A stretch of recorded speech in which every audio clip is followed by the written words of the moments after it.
विद्यमान आहे. सभासदांसाठी प्रशिक्षण ठेवलं होतं. सभासद आपले कर्मचारी सुद्धा त्या ठिकाणी असल्यामुळे तेही सभासद असल्या कारणाने आपल्या संस्था कशा चालवायच्या, कशा चाललेल्या आहेत याबद्दल चांगलं सकाळी मार्गदर्शन केलं. या कार्यक्रमाच्या निमित्तानं आपल्याला ज्यांनी सकाळी मार्गदर्शन केलं ते धमाल साहेब, जे आपल्याला संस्थेला बऱ्याच संस्थेला ते मार्गदर्शन करतात. त्यांची ओळख मगाची झालेलीच आहे. त्याचबरोबर थोड्या वेळानंतर ज्यांचं मार्गदर्शन अतिशय आपल्याला उपयुक्त म्हणजे कर्ज वाटप कसं करावं आणि वसुली कशी करावी, एनपीए कसं गेले त्याचं काय करावं या बाबतीमध्ये त्यांनी मार्गदर्शन करणार आहेत. या ठिकाणी जमाल साहेबांनी खरं म्हणजे त्यांना वेळ कमी मिळाला, अन्यथा त्यांच्याकडे खूप काही प्रगती संस्था प्रगतीसाठी बोलण्यासारखे विषय होते, परंतु आपल्याला पुन्हा पुन्हा ते भेटतील. त्याने खूप चांगलं मार्गदर्शन केलेलं आहे. अशोक पालनेने मार्केटिंग बद्दल प्रॅक्टिकल काम कसं करावं या बाबतीमध्ये त्याने खूप सुंदर असं मार्गदर्शन केलेलं आहे.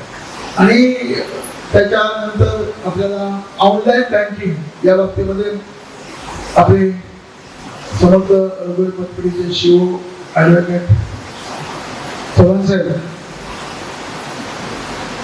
यांच्याबरोबर आपण पाहिलं की आनंद बोंबले हे तर अतिशय म्हणजे प्राध्यापकच त्या ऑलरेडी आहेत सरकारातले. त्यांनी चांगलं भाषण केलेलं आहे. या ठिकाणी आपण पाहिलं की मला जो विषय दिलेला आहे तो विषय आहे कर्मचाऱ्यांच्या निगडीत आहे. कर्मचाऱ्यांचं कर्तव्य आणि त्यांच्या जबाबदाऱ्या. आता तो बोर्ड बदललेला आहे.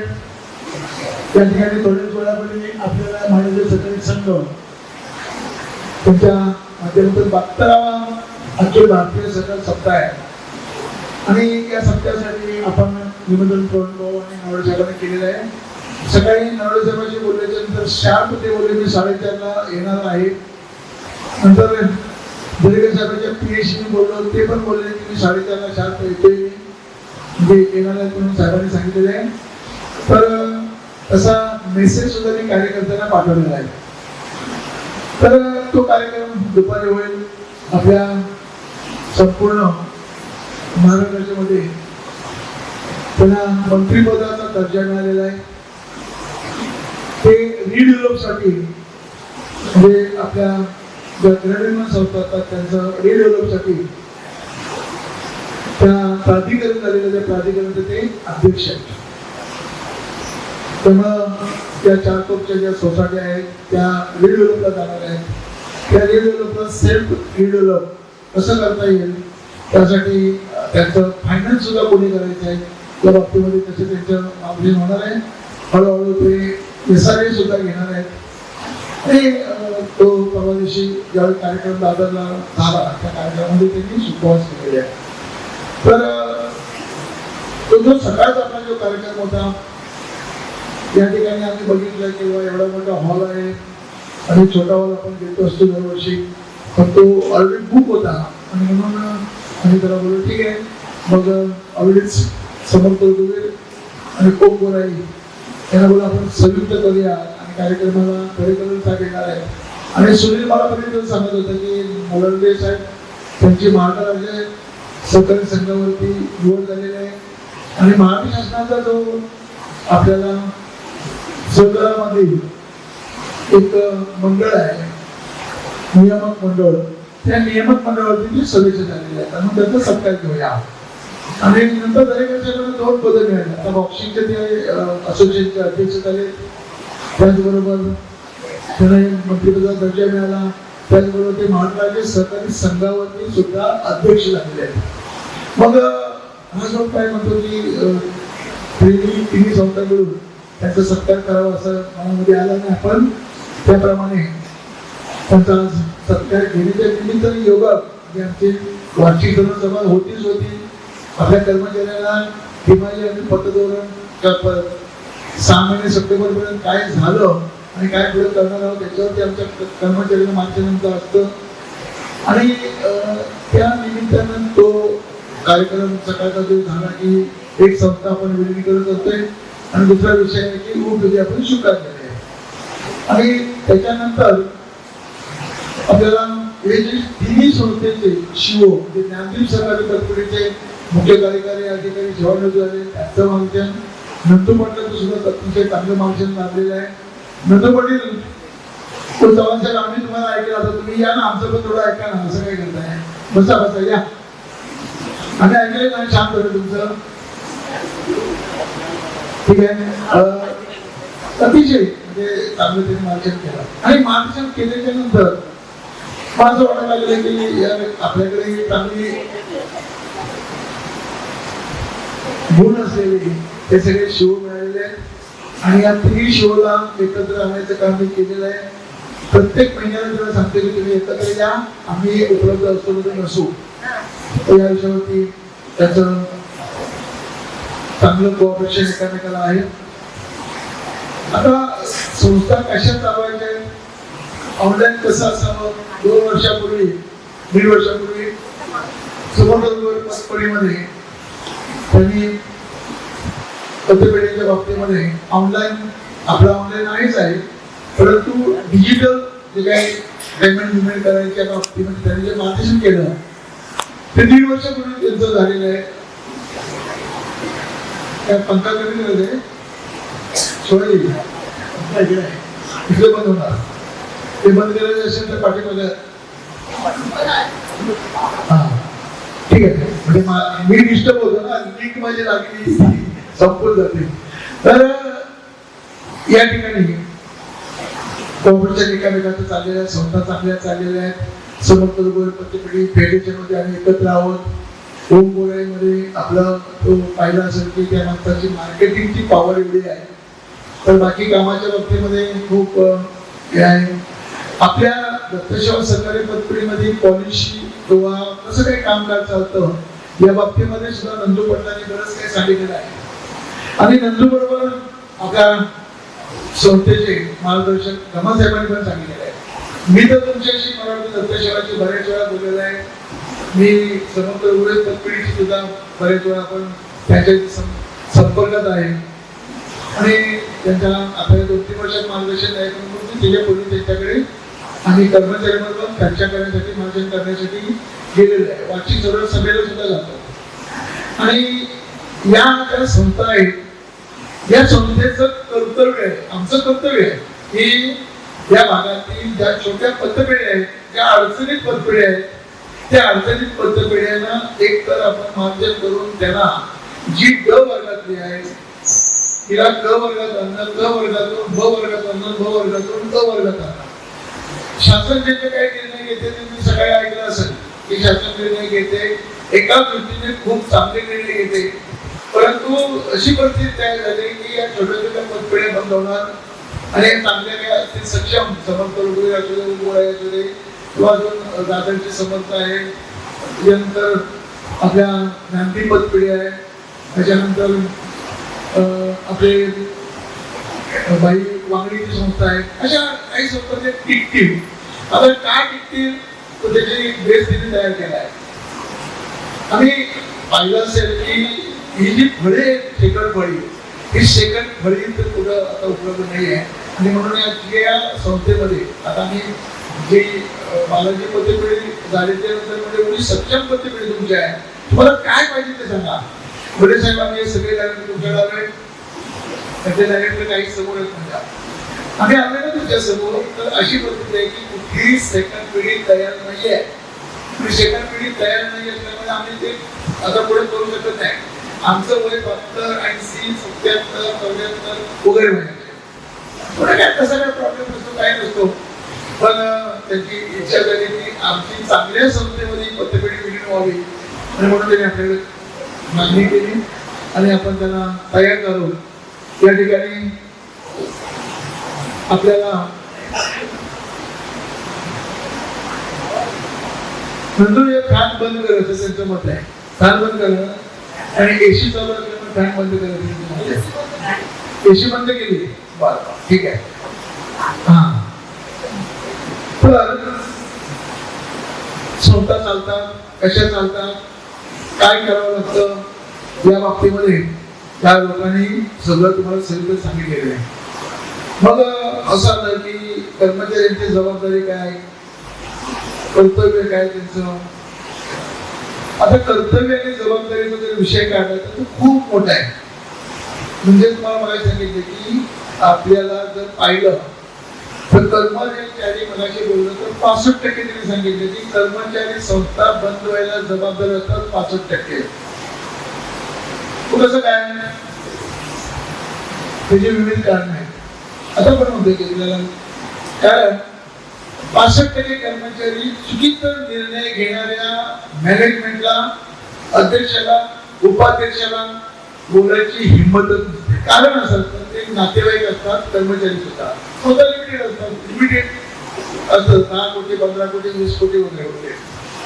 आणि फ्रीडम दिलं जात नाही कर्मचाऱ्यांना. फ्रीडम म्हणजे त्यांना स्वायत्ता दिली पाहिजे. स्वायत्ता त्यावेळी त्या कर्मचाऱ्यांना तुम्ही दिली आहे तर खरी प्रगती होत असते. मी म्हणतोय ते आनंद नागरे म्हणते ते कायदा, नंदू म्हणतोय ते बरोबर आहे, हा म्हणतोय ते बरोबर आहे, चव्हाण म्हणतात ते बरोबर आहे, पानंदे म्हणतात ते बरोबर आहे. तर पानंद्यात ती सांगायची हिंमत पाहिजे की आपले जे चेअरमॅन आहे त्यांना सांगता आलं पाहिजे की नाही सर हे चुकीचं आहे. आता आम्ही सांगितलं की कर्ज संभाजी पाटील यांच्याकडे कर्ज मंजुरी अधिकारी रिफ्यूज केलं तर मी सांगतो की त्या माणसाला बोलवून वगैरे आपण चर्चा करूया की काय नाही की आपली रिफ्यूज करण्याचं कारण काय, नुसतं सिव्हिल जवळ आपल्याला चालता येणार नाही. आपल्याला सिव्हिल बरोबर आपलं जे कामकाज चाललेलं आहे सिव्हिलच्या बरोबर त्याचं उत्पन्न, कारण आपली पत्तर संस्था आहे, पत्तर पिढी आहे. आणि पत्तरचा अर्थ असा आहे की आपल्या संस्था त्या गोरगरीब तळागाळातील लोकांना मदत करण्याचे हेतून स्थापन केलेले, उत्पन्न मोठं मिळावं उद्देश नाही आहे संस्थांचा.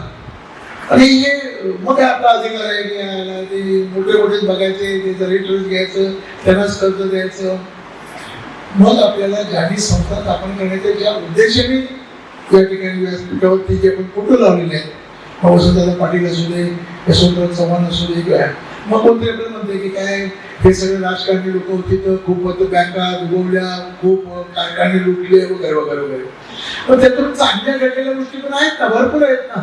त्याच्यामध्ये काहीतरी एक वेळ ना आहे, काही चुकीच्या पद्धतीने कामकाज केलं, करणारे गेले, काही आता तुम्हाला सांगतोय की पत्रपेढ्या सुद्धा खूप बंद झालेल्या आहेत. मग निगेटिव्ह नाही, पॉझिटिव्ह आपण विचार केला पाहिजे. आणि तुम्हाला सांगतोय की आहेत अजून लोक, काही असं नाहीये. आपण दरेकर लक्षात येईल मध्ये बक्षीवरती काय संबंध आहे त्यांचा, म्हणजे ते सांगते काय संबंध नसताना काय त्यांचं म्हणणं आहे ते. पण बघा ज्या सत्ता आपली सत्ता तो पाळ देत तसं ज्याच्या ती सत्ता आहे, तो सत्ता आहे तो ऑटोमॅटिकली जरा थोडा बघतो इकडे तिकडे करायला. आता ते करायला बघितल्यानंतर आनंद नागडे होतो तत्वशिवाय मग काहीतरी हे करतो आणि करतो हे म्हणजे ते दुसरं वाईट दिसतं, चांगलं विचार तुम्ही करताय का तुम्ही, तो केला पाहिजे तो.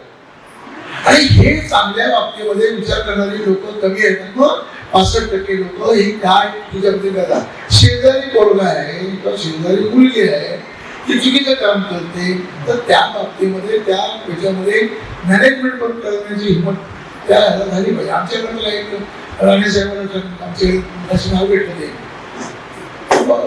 तिथे काम करतात. म्हणजे काय करतात पाहिजे प्रत्येक कर्मचाऱ्याची त्या अटॅच आहे, तेव्हा त्यांना डायरेक्ट फोन करता येतो वगैरे वगैरे.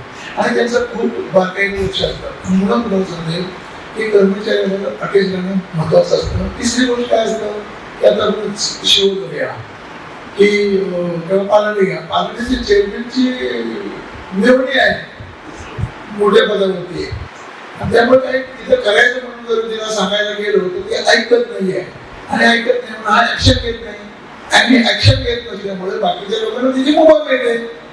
आणि मग त्याचं काय झालं की त्याच्या बरोबरीनं काम करणाऱ्या लोकांचं ऑटोमॅटिक खच्चीकरण होतं. खच्चीकरण कारण ऍक्शन घेत नाही. मी कारण आमच्याकडून माझ्याकडून झालेली चूक मी अजूनही ती वाढवत सांगते.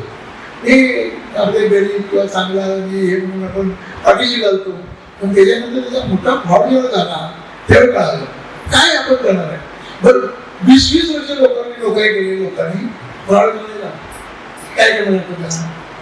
आणि आधी मी कधीच नव्हतं, पण ही चुकीची संगत काहीतरी झाली तर त्या ठिकाणी भोग होतो. आणि हे आमच्या शेजारच्या कर्मचाऱ्यांना माहिती असतं, आमच्या मॅनेजरला माहिती असतं की हा माणूस कसा काय असा हे करते, हे वागते कसं काय. आपल्या कर्मचाऱ्यांना माहिती आहे की तो कसा काय गिरदारमध्ये जातोय, कसा ट्रान्सफॉर्मरमध्ये जातोय, आणि दिसतंय नाही कधी कोणाला सांगायची तयारी नसते. का? साहेबांची तिथं चांगलं आहे, तो साहेबांच्या पुढे व्यवस्थित आपला आला की लाल होतो, चांगलं हे करतो, काय करतो आहार करतात. आणि इथं पेन आपल्याकडे बघा, तुमच्याकडे ज्यांनी जबाबदारी बघायची जबाबदारीने अगदी कोपर खडे करून आणला आहे, तो माझ्याकडे बरोबर मनाला पटला. मानसिकताच नाही कर्मचाऱ्यांची. माझं कर्तव्य काय? मी मगाशी गेलो बाहेर तर 10,000 पोरं येते बाहेर गेला तुला, आणि तिकडून असे चालले मी समोर उभा होतो. तुला नाही म्हणजे चहा घेऊन येतो. अरे म्हटलं चांगले लेक्चर चालले, तुम्ही चहा करत जाताच कसं काय? कशासाठी जात आहे? एवढं बघा, एवढा मोठा हॉल घेतलाय, एवढ्याच एखाद्या गरीबाचं लग्न झालं असतं अशा थाटामाटात वगैरे. काय आमचा उद्देश आहे? काय उद्देश आहे? का पैसे वाचवण्याचा आमचा उद्देश आहे? पण हे तुम्ही समजून घ्या, ऐकलं पाहिजे. तुम्ही जबाबदारीचं भान करून काम केलं पाहिजे. आणि मग ते जबाबदारीचं भान म्हणजे ज्याला प्रशासन दिलं त्याने प्रशासन सांभाळणं हवं. तुम्हाला पॉलिसी दिली आहे त्याबद्दल करा ना काम. ज्याला रिपेअर दिले ते नका नका कुणी ढवाळलं, त्याचा डिपार्टमेंट त्याला करू दे का. याच्या बाबतीमध्ये त्याला दिलेलं का? बघा आम्ही तर मी जर बऱ्याच वेळा त्यांना माफी पण देतो, जाऊ दे मला करा, पुढे तरी करा, हे का लागतंय. माझ्या बाबतीमध्ये बघा काय काय कॅबिनमध्ये आल्याच्या नंतर कर्मचाऱ्यांना माहिती आहे की माफी हा शब्द नाही आहे, आणि पुढच्या कामामध्ये हस्तक्षेप करायचं नाही. तसं काम चुकला ना धड लावू नका.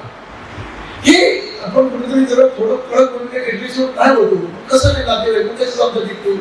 बरं आता जे काय झालं की तुम्हाला म्हणतो कर्मचाऱ्यांना आमच्या इथे तुम्ही लक्षात ठेवायचं की आम्ही आता माझ्या बोलता विषय निघाला की कर्मचाऱ्यांच्या समाधानकारक जर त्यांचं कुटुंब चालवण्यासाठी व्यवस्थित जर पगार मिळत असेल तर तो माणूस इकडे तिकडे हात पसरायला पुढे ते जाणार नाही. हे वाक्य आहे ना परफेक्ट. मग आम्ही काय केलं की स्वतःची चांगली आहे ना, मग डायरेक्ट आम्ही काय केलं त्याला वेगळ्या पद्धतीने पगाराच्या बाबतीमध्ये एक पॉलिसी तयार केली. एक कन्सल्टंट नेमला, चांगली पगार केली. आमच्याकडे 80-90,000च्या आसपास पगार जीएम आहे. माझ्याकडे 12 जरी पोरं आमच्याकडे पहिल्यापासून कामात 65 आणि 60,000च्या आसपास पगार आहे. 5-5 बोनस आणि 11 देखील देतो आम्ही. महागाई राज्य ऑटोमॅटिक पगार वाढतात. ऑक्टोबर महिन्यामध्ये सगळ्यांचे सहज पगार वाढतात बेसिक लोक, आणि प्रॉफिट जातं मार्च महिन्यामध्ये. परत एप्रिलला परत तो पगार आपल्याला महागाई नंतर वाढतो. पण कोणती कुठं काही जमत नाही. मग असं आहे की आपल्या घरामध्ये तेव्हा पूर्ण काही ऐकतच नाही. काय होतं म्हणजे त्याचा परिणाम आईला त्याचा त्रास होतो. आई काय करते, वडिलांना सांगते. वडील त्याला दम जरी दिला तरी पण आई तिची बाजूला घेते. बिघडलेलं कारण काय असतं, त्या मुलाला आई एक नंबर म्हणतो बाप. आणि मग तिथं त्या दोघांच्या ह्याच्यामध्ये ते पोरीला उचलतात आणि कुठे बोर्डिंगला बोर्डिंगला तिकडे मग इथं दत्ता शंकर बोर्डिंगमध्ये. आणि मग तिथं आमच्यात सांगतात की ते पोरी ऐकत नाही ते नाही. त्याला कारण असं असतं की या ह्याच्यामध्ये आपल्याला संस्कार याच्यात महत्वाचे असतात. म्हणून पॉलिसी असते.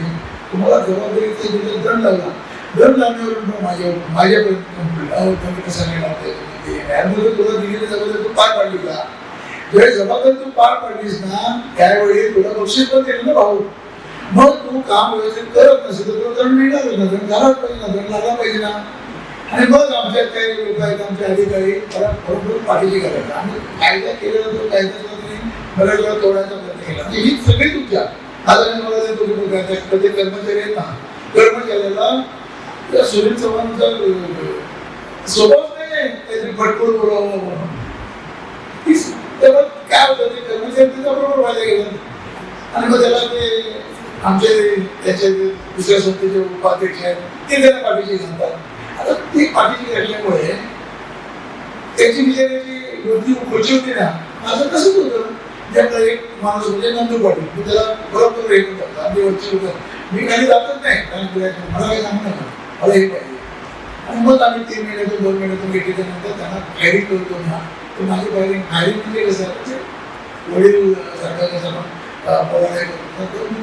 तसा हे नाही करत. पण चांगल्या कामाला आम्ही तुम्हाला सांगतो दरमहा आमच्याकडे ठेवलेला टार्गेट दिलेले आहे. ते टार्गेट ज्यांचं पूर्ण केलं असेल त्याला बक्षीस दिलं जातं. प्रत्येक डिव्हिजनमध्ये 6 ब्रांचेस आहेत आणि त्याला डिव्हिजन ऑफिसर केलेले आहे. त्याच्यामध्ये सगळी जबाबदारी आहे. वाढला एमपीएस का वाढला, ड्रायव्हरची थकबाकी टार्गेट दिलेले आहे. त्या टार्गेट प्रमाणे त्या कर्मचाऱ्यांनी करायलाच पाहिजे. नाही केलं तर तुम्हाला पहिल्या तिमाहीमध्ये एक तुम्हाला स्पेशल त्या भत्ते दिले आहेत. ते स्पेशल ते भत्ते तुमचे कट होणार. ते एका महिन्यापूर्वी होता, 2 महिन्यामध्ये मी करत नाही.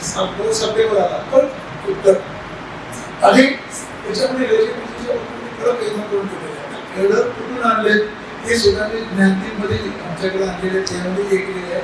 आणि हे आमची भूमिका माझं 70% नातेवाईकच आहे आपल्या पतपिढीमध्ये. बोलायची खोटी त्याच्यामध्ये घरापर्यंत जातं वातावरणाकडे.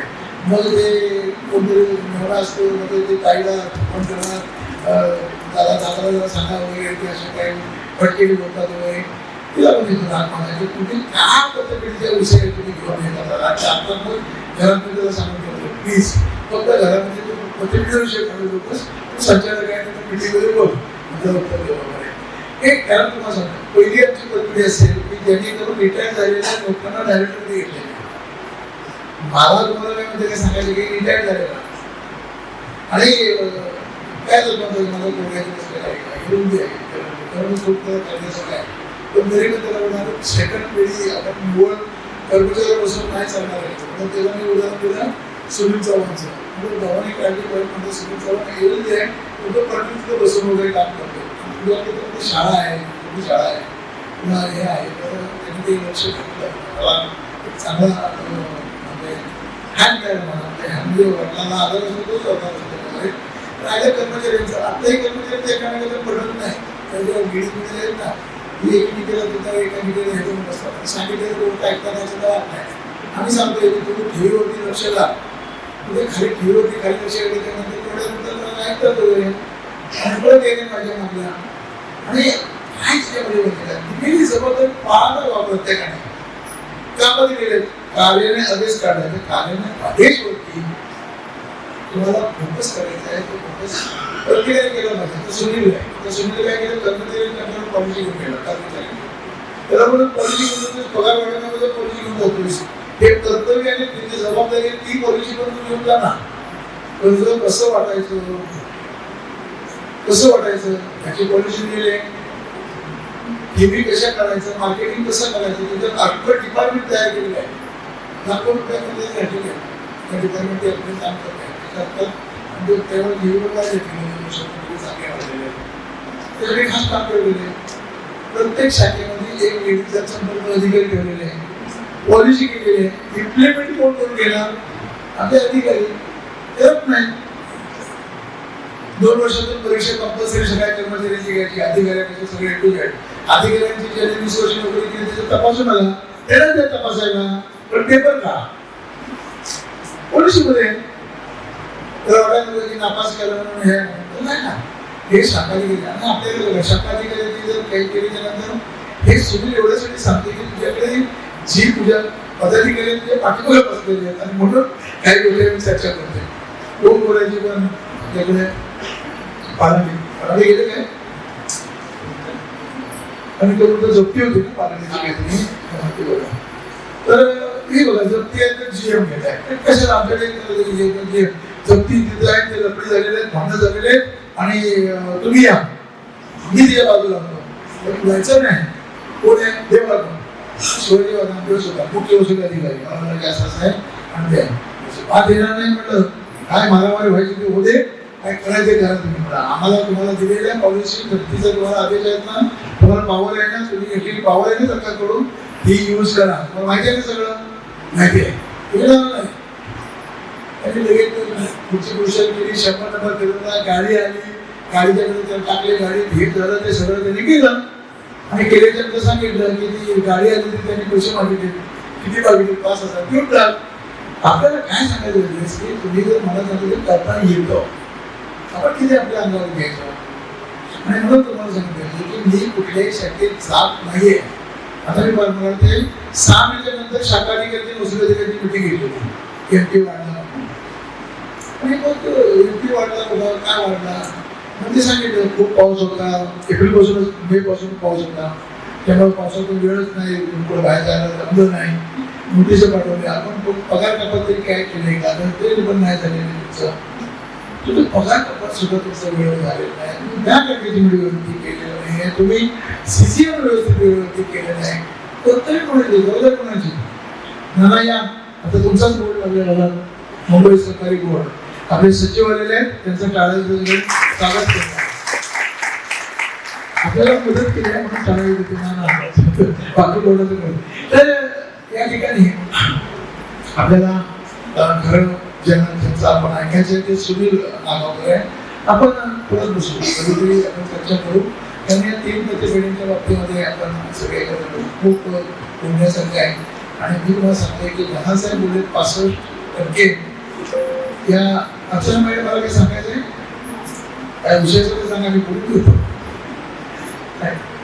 तर नाही असेल तर मला की विषय कसा माहिती आहे की कर्तव्य आणि सगळ्यात तुम्हाला मी सांगतो की तुम्हाला दिलेली जबाबदारी रायटिंगमध्ये दिलेला आदेश आहे तुम्ही बघा तुम्हाला दरमहा त्याच्यावरती सांगितलंय की तुम्ही दररोज काय काम करता ते तुम्ही दररोज काम तुमच्या डायरीत दिलेले आहे प्रत्येकाला डायरी दिलेली आहे प्रत्येकाला दररोज काम केलेल्याचा रिपोर्ट पाठवायचा असतो आमचा रिपोर्ट प्रशासन डिपार्टमेंटने घ्यायचा आहे प्रशासन विभागात काम करणाऱ्या वसुली विभागात काम करणाऱ्या लोकांनी मुख्य वसुली अधिकारी यांना रिपोर्ट द्यायचा आहे 80% लोकांचे वेळोवेळी येतच नाही आणि मग कधीतरी मी विचारले हो साहेब ते आले नाही ते पण असं जमतं आपल्याला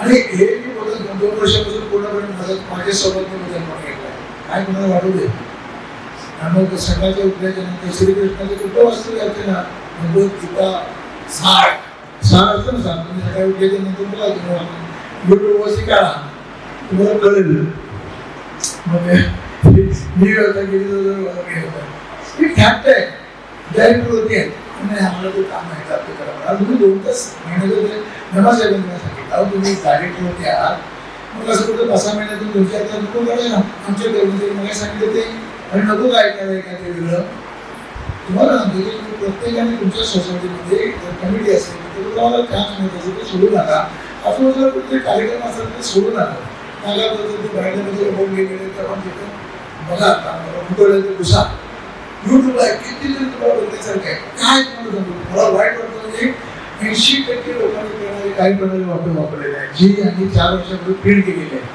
ह्याच्यातच प्रश्न आहे प्रश्नावली ती वेगळीच आहे त्याच्यातले 2 प्रश्न द्यायचे असतात तरी पूर्ण नापास ठीक आहे ग्रॅज्युएट पूर्ण नापास होतो आणि काही प्रणालीमध्ये आपल्याला खरं वाटणार नाही की आपल्याकडे पहिलं जर पाणीच चाललं उघडलं तर त्याच्यामध्ये आपल्याला तुला कळेल की प्रत्येक गोष्टीमध्ये आपण तयार केलेलं कार्यक्रम हे सभासद कोणाच करता येईल सभासद सभासदाची अटी काय आहे सभासद शिकवण्याचा पात्रता काय आहे सभासदाचे प्रकार कोणते सभासद अर्जाबाबत कार्यवाही कशी करावी वाढ विभाग कसे घ्यावेत संस्थेच्या सभासदांना मिळणारे काय फायदे आहेत त्यांचं नामांकन कसं असावं शेअर्स वर्ग वारस हक्काने परत मिळण्याची प्रक्रिया कशी असावी भारत दाखल्याची दुय्यम परत कशी द्यावी लाभांश देण्याची पद्धत काय टपालाच्या बाबतीत आहे टीव्हीच्या बाबतीत आहे टीव्ही बघा खाते उघडण्यासाठी नियमावली केवायसी नॉब ठेवीचे नामांकन खाते चालवणे दौरी विभागाची सूचना मयत व्यक्तीच्या वारसाचे वारस हक्काने ठेव परत करण्याची प्रक्रिया हरवलेल्या व्यक्तीच्या वारसाने ठेव परत करण्याची प्रक्रिया ठेवीचे प्रकार मुदत ठेवी बचत खाते वगैरे सगळ्या खात्याच्या बाबतीत आहे दैनंदिन ठेवी दैनंदिन प्रतिनिधी कसे नियुक्त करा ह्या सगळ्या तुम्हाला सांगते मी नवीन प्रकारे जे सांगितलं सगळं आमच्या कार्यप्रणालीमध्ये आहे 80% लोकांनी वाचलेलं आहे आता तुम्ही सुनीला पण दिलेलं आहे सुनीलच्या बाबतीत सुनील वाचला असेल काही एक करायला पाहिजे पॉलिसी आहे नियम आहे त्या नियमाप्रमाणे जर आपण वाचली तर मला वाटत नाही आणि वाचलं पण असेल कोणी पण आज काही आंदोलन करणार नाही आंदोलन करणार नाही परंतु तुम्हाला एक सांगून देतो की आपल्याला आपल्या संस्था सांगायचे आणि आपण खूप खूप म्हणजे सांगतो की तुम्ही भाग्यवान आहात तुम्ही तिथं बसलेले लोक आहेत ना सगळे भाग्यवान आहात कशासाठी भाग्यवान म्हणजे पैसा खूप लोकांकडे आहे, झोप नाही आहे. तुम्ही ज्या पद्धतीने काम करताय, लोकांना मदत करताय, लोकांना तुम्ही ज्या पद्धतीने सेवा देताय, म्हणजे आता मगाशी बोलले की दुसरं क्वेश्चन आहे की सगळं काउंटरवरती उभं आहे आणि मोबाईलवरती खेळत बसली बाई आणि मला तिकडून दिसते, अगोदर समोर बघ ना तू काय, मध्ये आपल्याकडे काय तिथून फोन बिन करून आम्ही सांगतो आणि ऑनलाईन सगळे चेक करत असतो. आता सांगायचा उद्देश काय, तुमच्याकडे आलेला आहे, तुम्हाला सांगितलं होते की कुणाचा गांधीजीचा फोटो लावलेला आहे, काय आहे गुजराती गांधीजी बघितलं तुम्ही सगळे, हे मारवाडी गुजराती वगैरे कसे गिरायकाला कसे गोड बोलून वगैरे कसे त्याच्यात हे करायचं ते सगळं तुम्हाला माहिती आहे. आम्ही काय आहे, मग आम्ही मुंबई आमची, मग काय बोलतात हे तुम्हाला माहिती आहे. तर सांगायचा उद्देश आहे की तुम्ही तुमचं कर्तव्य आणि तुम्हाला समोरच्या माणसाचा तुम्ही रिस्पेक्ट करा. तुम्ही खरोखर आपल्या दत्तसेवामध्ये तर आहेच रिस्पेक्ट, पण आमचे काही ठराविक वसुली अधिकारी, शाखाधिकारी ठराविक क्षेत्रात पडले, तुमच्यासाठी नाही. नॉर्मल म्हणजे असे लोक आहेत अजूनही त्याच्यामध्ये काही हे नाही आणि जबाबदारी आमचे एजंट बिजंट आहेत, काही लोक जबाबदारी कसं तर त्याला पगार काय कर्ज द्यायला गेलो तर ते कमिशन 2% जातं, कारण ते म्हणतात बरोबर ते कशाला द्यायचं, ते आता आहे 3% घ्यायचं ते घेतो, कर्जासाठी काय बोलायचं. आता टार्गेट दिले ना त्या वस्तू सगळं चाललेलं आहे आणि टार्गेट तुम्ही पुढे करताय, खूप चांगलं चाललेलं आहे. माझ्या मतेप्रमाणे आता ऑक्टोबर महिन्यापर्यंत कर्ज मला वाटतं 82 करोड वाटले ना, 87 करोड, ऑक्टोबरपर्यंत 87 करोड कर्ज वाटप केले एका ह्याच्यामध्ये, एप्रिलपासून आतापर्यंत. आणि मग वसूल म्हणून वाढ किती झालेली आहे की 32 किती 24 करोड रुपये वाढ झालेली आहे, बाकी वसूल झालेली आहे. पुढे पुढे कसं वाढ झालेली आहे, ही वाढ आपल्या दृष्टीने खूप चांगली आहे आणि काही प्रकारची वाढतील, पगार वाढतील. आपल्याकडे जे काही संस्था जी काही लोक आहेत आता ती बसलेले सिनियरिटीप्रमाणे काय 5-6व्या वर्षामध्ये जी काही नवीन पोरं आलेले आहेत त्यांना परीक्षा पण आता घेते, परीक्षा नंतर त्यांना शाखाधिकारी पदावर पाठवते. शाखाधिकारी सांभाळायचे, घाबरायची काही गरज नाही, चुकीचं काम काय होणार नाही, चुकीचं काम काही करू नका आणि चुकीचं काम झालं चुकून तर तुम्ही सिद्ध करा, सांगा आम्हाला आणि त्या तुम्हाला कामकाज करता येईल. या ठिकाणी 2 तासासाठी आपल्याला लेखीची तयार केलेली आहे. रावेसाहेब दरेकर साहेब तरी त्यांच्या पद्धतीने आपल्या पद्धतीने ते मांडतील आणि मी काही विषयावरती खूप काय बोलण्यासारखं आहे. मला वाटतं तुम्ही मला तर खूपच झेललेलं आहे, म्हणजे बायकोच्या नंतर तुम्ही लोक सगळे कर्मचारी झेलता मला, त्यामुळे त्याचं झेलतोय म्हणजे काय करताय, म्हणजे एवढं तर बघायला झेलतोय आपण, पण आता सांभाळतोय ना आपण वेगळं, तुम्हाला काय गोष्टीला हे होत नाही, मग काय आहे कर्तव्य आहे आणि मी माझं कर्तव्य करतोय, तुम्ही तुमचं कर्तव्य करावं एवढंच आहे. आणि मग याच आता काय वेळ आहे 7व्या महिन्याचा आहे, मी एप्रिलमध्ये 68 तुमच्या ह्याच्यामधून आहे ते, त्यामुळे तुमचं आपलं जे काही नातं आहे आणि तुम्ही चांगलं काम करताय, काही चुकून एखादा असतो शब्द कामातून असतो, कामाचा भाग असतो आणि तो कामाचा भाग म्हणून तुम्हाला कधी ऑफिसमध्ये बोलतो किंवा काय करतो, तर त्याचा कधी माझ्या मतेप्रमाणे तसं मला ठेवत नाही आहे, पण ठेवू नये कामाचा भाग आहे. आणि आपल्या आजूबाजूला आपले अधिकारी तुम्हाला पूर्ण बोलतात, त्यावेळी समजून जायचं काय ते थोडं चुकलं असेल किंवा त्याच्या घरामध्ये सकाळी बायकोबरोबर भांडण झालं असेल तर त्यामुळे ते कदाचित तुमच्यावरती हात करत असेल तर समजून घ्या.